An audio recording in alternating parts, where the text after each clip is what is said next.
Ça me fait plaisir de vous souhaiter la bienvenue à la 42e Assemblée générale annuelle de la coopérative Agriscar. Nous vous informons que le mandat des administrateurs suivants vient à échéance, soit M. Michel Vien pour le territoire 1, M. Valier Chouinard dans le territoire 2 et M. Alexandre Rioux dans le territoire 3.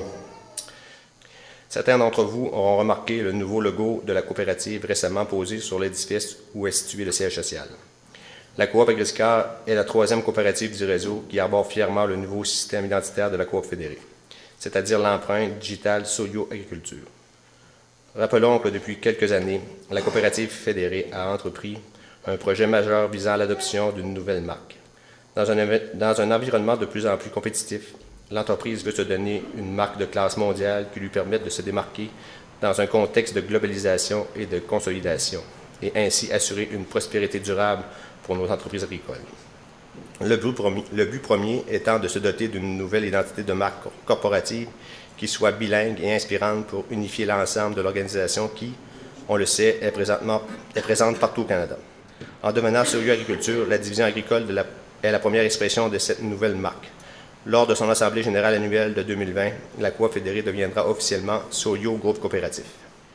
Notre principal défi pour les prochaines années se situe au niveau du personnel. Le manque de main-d'œuvre semble généralisé dans plusieurs secteurs d'activité et dans les différentes régions du Québec. Notre coopérative n'est pas épargnée. Que ce soit à l'administration ou dans nos centres de rénovation, il faut trouver les moyens pour retenir les employés qualifiés. Il faut que la Coop Agriscar soit un employeur attractif pour maintenir et attirer les bonnes personnes. En ce moment, il y a beaucoup de temps passé à former le personnel, ce qui laisse peu de place pour l'amélioration de nos processus d'affaires. En résumé, on peut dire que le dernier exercice financier aura été marqué par la réalisation d'investissements majeurs qui nous ont permis de réaliser des résultats intéressants tout en consolidant notre présence dans la région. En cette journée du 13 février, vous sont présentés les efforts d'hommes et de femmes qui, à chaque jour, se présentent au travail pour offrir à nos membres et clients une expérience d'achat inoubliable. Ces personnes ont dû concilier avec plusieurs changements dans la façon de faire cette année. Cette année, ce fut l'accomplissement du projet du 680 rue Jean-Rioux à Trois-Pistoles.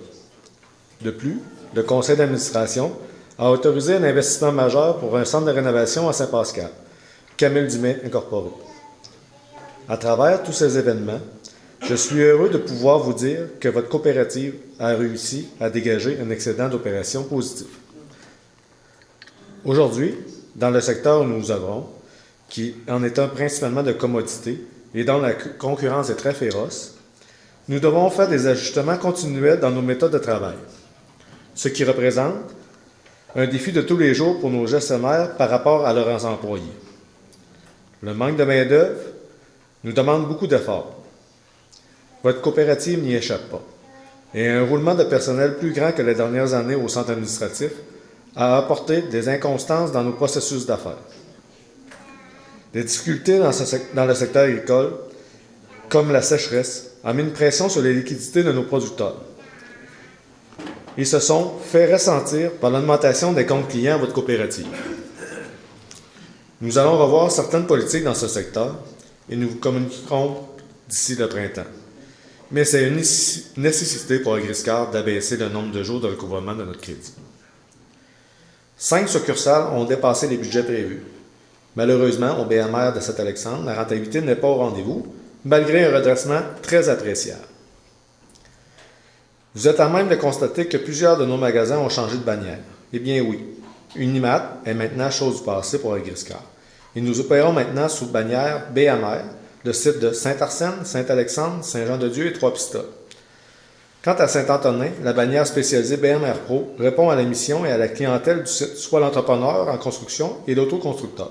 Finalement, le petit dernier opère sous Camille Dumais Incorporé, puisque sa réputation est bien établie dans la région et aussi à cause de son emplacement qui est dans une zone primaire d'un autre détaillant BMR.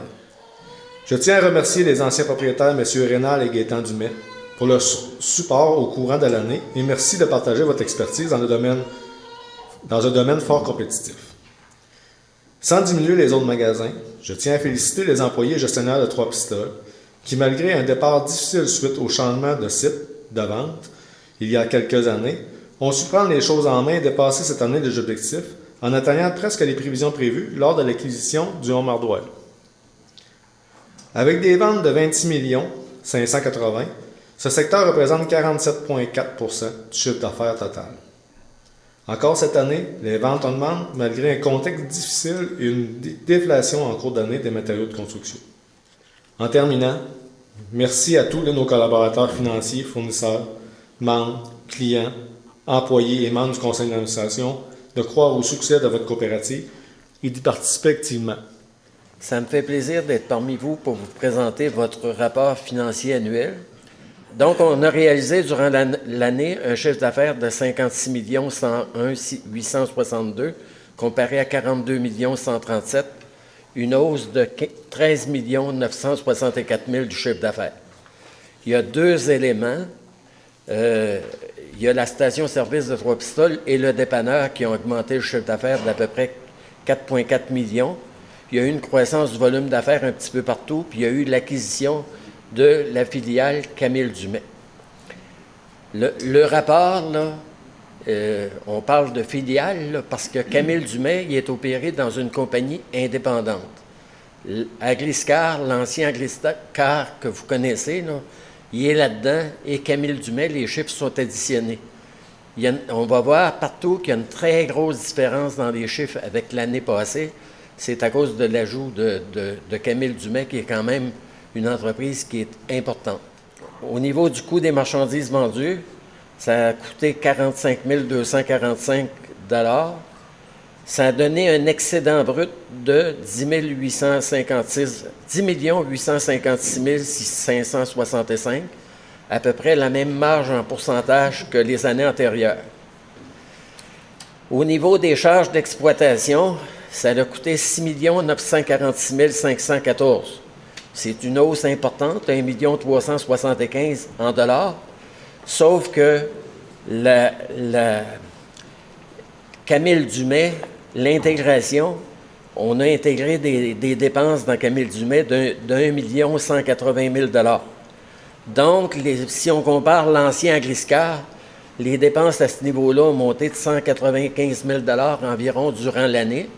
Puis c'est relié à l'opération de la station-service et du dépanneur à Trois-Pistoles, parce que l'année d'avant, le dépanneur avait été fermé à cause de la démolition une bonne partie de l'année, et puis il y avait eu moins de salaire à ce moment-là. Au niveau des frais fixes, on a des frais d'1 135 497 $, donc 218 000 de plus que l'exercice précédent. Ça, dans Camille Dumais, on a eu des frais fixes de 88 000. Donc, dans Agriscar, on a eu une augmentation des frais fixes de 130 000 $. L'augmentation des frais fixes, c'est l'amortissement des immobilisations parce qu'on a ajouté le bâtiment à Saint-Antonin durant l'année et puis on a fini l'immeuble du bureau puis des loyers à Trois-Pistoles. Au niveau des frais d'administration, ça a coûté 1 674 000, en hausse de 463 000. Encore là, dans le 463 000, il y a 278 000 qui provient de l'opération de Camille Dumais. Donc, les frais d'administration d'Agriscar ont varié à la hausse, la coopérative, 184 000 $. Le 184 000 $ est relié à des dépenses de mauvaise créance d'environ 190 000 $. Au niveau des frais financiers, ça a coûté 717 698 $, en hausse de 354 516. Encore là, la division Camille Dumais, il y a 160 000 $ de frais financiers. Donc, à Agriscar, il y a eu des frais financiers additionnels pour 175 000 $. Il faut comprendre qu'on a ajouté les bureaux administratifs avec la station-service. Ça a coûté 2,5 millions, puis on vient d'acheter l'immeuble de Saint-Antonin en début d'année, 1 million environ. Donc, c'est ça principalement qui a fait augmenter les intérêts.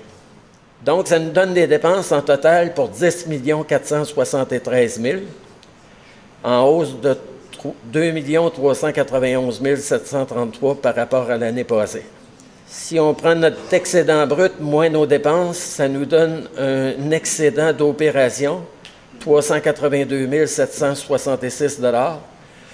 Donc, en hausse de 475 956 $ par rapport à l'année passée. Au niveau des autres éléments, on a eu une ristourne de la coopérative fédérée de 1 035 526. L'année passée, on avait 1 287 245. Ça, c'est un élément qu'on ne contrôle pas dans Gliscar. Ça nous donne un excédent de 1 418 292, en baisse de 811 000 par rapport à l'année passée à cause de la baisse de la ristourne. Il y a des impôts sur les bénéfices. Ça, c'est dans les filiales. Exigibles, 172 000 $. Futur, 10 638 pour 183 000 $. Ça nous laisse un excédent de l'exercice de 1 234 000 comparé à 2 229 000. Comme vous l'avez vu dans les affaires du directeur général, c'est la 4e année consécutive là, que le profit dépasse 1 million. Puis ça n'avait jamais arrivé avant ces 4 années-là. Donc, les 4 dernières années ont été très profitables.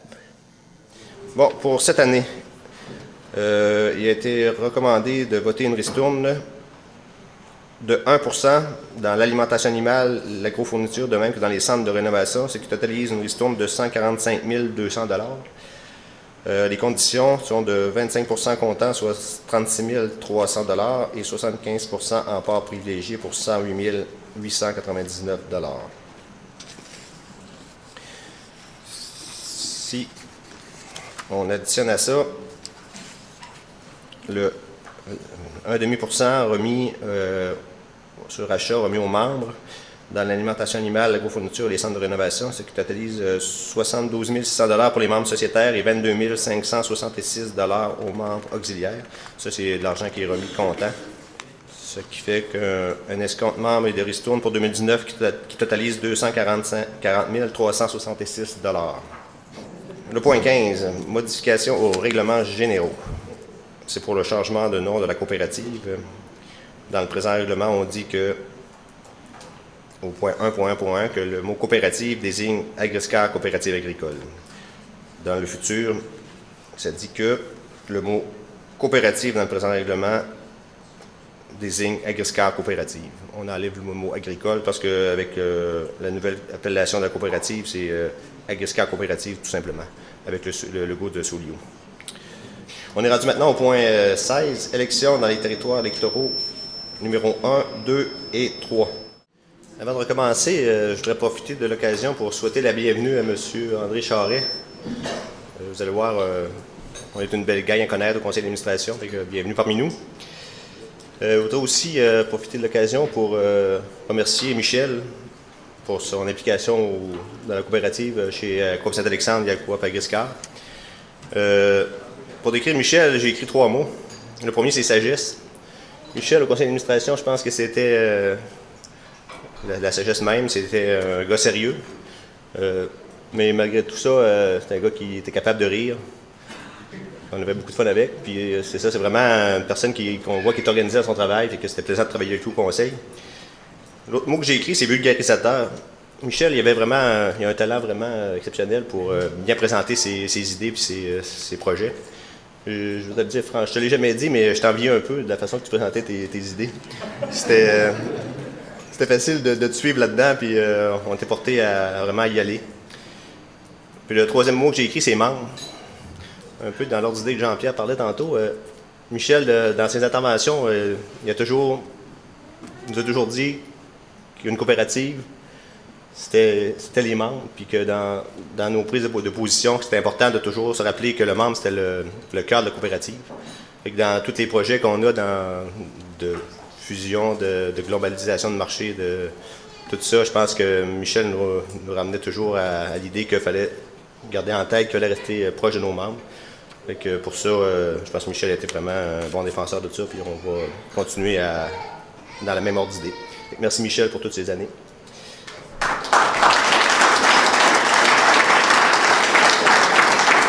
Bonjour à tous, je suis très heureuse d'être parmi vous aujourd'hui, puis je trouve ça le fun, le nombre de membres présents aujourd'hui, c'est agréable quand on va dans une assemblée générale puis qu'il y a autant de membres présents, donc ça montre le dynamisme de la coop. En même temps, je voudrais vous féliciter pour les résultats. Ça veut dire qu'en plus d'être présent, vous êtes actif dans votre coop. Fait que félicitations. Cette année, on a travaillé, on est en réflexion stratégique, puis on a retravaillé la mission de la coop fédérée. On a rajouté un petit bout. Dans le fond, le début, ça reste pareil, enraciné en région et en misant sur notre force collective. Nous contribuons à nourrir les gens en veillant à la prospérité des familles agricoles pour assurer au monde un avenir durable. Puis notre ambition, là, on a vraiment cadré nos secteurs d'activité. C'est qu'on a dit qu'on voulait être reconnu comme un acteur de référence de nos secteurs dans la vente de détail au Canada, du secteur agricole nord-américain et du secteur agroalimentaire au niveau international. La coop fédérée, dans la dernière année, pas l'année qui se termine là, mais l'année passée, on avait 7,3 milliards de chiffre d'affaires, plus de 14 000 employés, 3 divisions fortes et 50 partenariats. Juste pour vous donner un clin d'œil, on est 3 fois celui de la SAQ. Le réseau, dont vous en faites partie, c'est 3 milliards, plus de 5 000 employés, 60 coops, 120 000 membres. Fait que ensemble, on a plus que 10 milliards de chiffre d'affaires. La coop fédérée, elle a un impact de retombée économique majeure au Canada et au Québec. Si vous voyez, on redonne en retombée fiscale plus d'1 milliard de dollars, tant au Québec qu'au fédéral. On apporte 4 milliards au PIB et 35 000 emplois. On est donc un très grand contributeur de l'économie. On avait tous entendu parler dans la dernière année l'enjeu des pesticides. On est tous d'accord que cela a un impact sur l'environnement et sur la santé humaine. C'est une préoccupation qui ne date pas d'hier et est en bonne partie à l'origine de l'agriculture biologique. C'est une préoccupation légitime et c'est notre responsabilité d'y apporter des réponses. Si on ne le fait pas et si on n'est pas transparent, on laisse la place aux activistes pour contrôler le message. C'est pour ça que nous avons répondu à l'invitation de la Caperne et nous avons produit et présenté un mémoire. Il faut continuer à miser sur l'innovation pour apporter une réponse à ces enjeux et à se positionner, que ce soit l'agriculture de précision, les investissements en bien-être animal. C'est ici que nous avons la plus faible densité d'utilisation de pesticides par hectare. Notre port est celui qui présente la plus faible empreinte environnementale parmi tous les grands producteurs mondiaux. Il faut mettre de l'avant une histoire positive et témoigner de nos efforts et de nos améliorations obtenues. Vous vous rappelez tous du 27 septembre 2019, le monde dans la rue, 500 000 personnes dans les rues de Montréal. Un sondage de la firme Léger qui dit que 84% des Québécois ont une perception positive du travail des groupes environnementalistes. Mais en même temps, il y a une contradiction dans ces intentions-là. C'est que, en même temps, il ne s'est jamais vendu autant de VUS et de Ford 150. Fait que le citoyen et le consommateur, c'est deux mondes. Mais ça n'empêche pas qu'il faut avoir une conscience sociale, puis il va falloir trouver des solutions aux émissions de gaz à effet de serre. Le contexte international, tout ce qui est le géopolitique, ça amène de l'incertitude dans l'agriculture. Cette instabilité rend les prévisions et les anticipations beaucoup plus difficiles et il peut y avoir des variations brusques. Puis on ne peut pas s'y préparer nécessairement, sauf qu'il faut se donner les outils pour être plus performant. Autre menace, celle-là, elle est latente, c'est la peste porcine africaine. Ça pourrait avoir un immense impact sur la filière porcine canadienne et québécoise, puis sur la coop fédérée. La question, c'est pas de savoir si elle va rentrer, mais quand elle va rentrer. Et présentement, on travaille avec le gouvernement et les autres intervenants de la filière afin de mitiger les risques la journée qu'elle va arriver. Donc, la division viande, c'est Olimel. C'est le leader canadien dans la production et le traitement et la distribution de la viande de porc et de volaille. C'est 27 usines et centres de distribution au Québec, en Ontario, en Alberta, au Nouveau-Brunswick et en Saskatchewan. On a plus de 13 000 employés, c'est 3,5 milliards de chiffre d'affaires avec une exportation dans 65 pays, dont surtout la Chine, le Japon et les États-Unis. Et on est le plus important transformateur de porc et de volaille au Canada. La peste porcine africaine qu'il y a eu en Chine, ça a créé une opportunité. En 2019, la frontière s'est fermée du la Saint-Jean-Baptiste jusqu'au 5 novembre.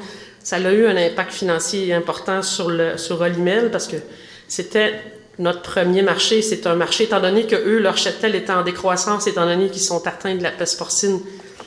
puis que c'est le pays qui produit 50% du porc mondial, veut pas, quand la moitié de leur production est exterminée par la maladie, ça fait qu'ils ont besoin.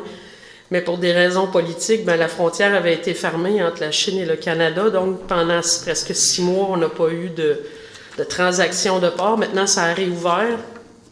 Au niveau du détail, BMR, voici le portrait des magasins membres du réseau BMR. À travers, il y en a quelques-uns en Ontario, beaucoup au Québec, puis plusieurs dans les maritimes. Là. Ça, c'est les 6 marques, mais Unimart je pense que l'année prochaine, il n'y aura plus d'Unimart.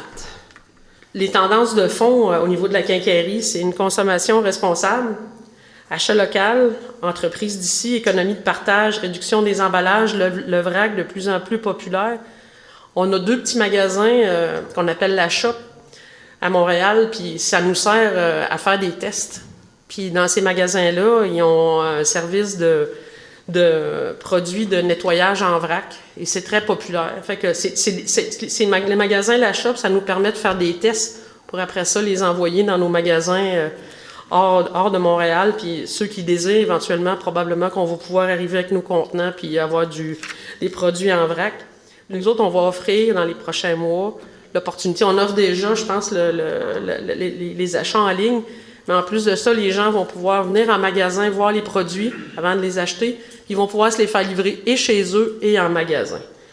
Puis l'humain au cœur de l'approche, les valeurs de l'entreprise les plus importantes, implication dans la communauté, proximité, contact humain, conseil, authenticité est l'un des mots-clés pour 2020. Enjeux et stratégies à la coop fédérée. On parle de consolidation de marché, de pénurie de main-d'œuvre, les enjeux environnementaux, le contexte géopolitique. C'est quoi notre stratégie de croissance? Des acquisitions stratégiques dans nos métiers d'origine, des occasions d'affaires dans les marchés de la viande, puis modernisation du secteur de détail. Comment moderniser notre réseau pour avoir plus d'agilité financière pour investir rapidement à tous les niveaux de la chaîne de valeur et assurer la protection du modèle agricole québécois et canadien et le développement des régions. On veut jouer un rôle d'investisseur québécois stratégique et de proximité pour éviter la prise de contrôle d'entreprises d'ici par des capitaux étrangers. On veut accroître notre capacité à mettre en marché des produits à forte valeur ajoutée dans le secteur des viandes et des produits agricoles pour avoir des retombées économiques plus importantes pour le Québec, puis on veut contribuer davantage aux exportations du Québec et du Canada. Pourquoi fait-on 2020? C'est pour les familles agricoles québécoises prospères, pour la pérennité de notre réseau de coopératives en région, pour une offre de services modernes, agiles et efficaces. Il est important, par contre, de toujours se rappeler pourquoi nous faisons cela. Évidemment, toutes les raisons économiques, les raisons d'affaires qui nous poussent à moderniser, le prix du lait à 64 $, concession de la gestion de l'offre dans les différents traités. Mais ultimement, on le fait pour la prospérité des familles agricoles québécoises, la pérennité de notre réseau en région et offrir des services modernes, agiles et efficaces. Un petit mot au niveau des partenariats. Dans le fond, le partenariat de Vivaco est en opération depuis le 1er novembre 2018. Donc, il vient de finir sa première année. C'est au-delà des résultats escomptés et il va y avoir une présentation lors de la semestrielle au mois d'août. Il y a Solio et Aventis Agriculture Coopérative qui sont en négociation, donc devraient être en opération d'ici 6 à 12 mois. Et la même chose pour Solio et Unifrontière Agriculture Coopérative, où est-ce que là aussi, il y a des pourparlers puis des négociations en cours. En changement d'identité, dans 2 semaines, à l'Assemblée générale de la Fédérée, ça va être la mise en place officielle de Solio Groupe Coopératif, donc à la place de la coop fédérée.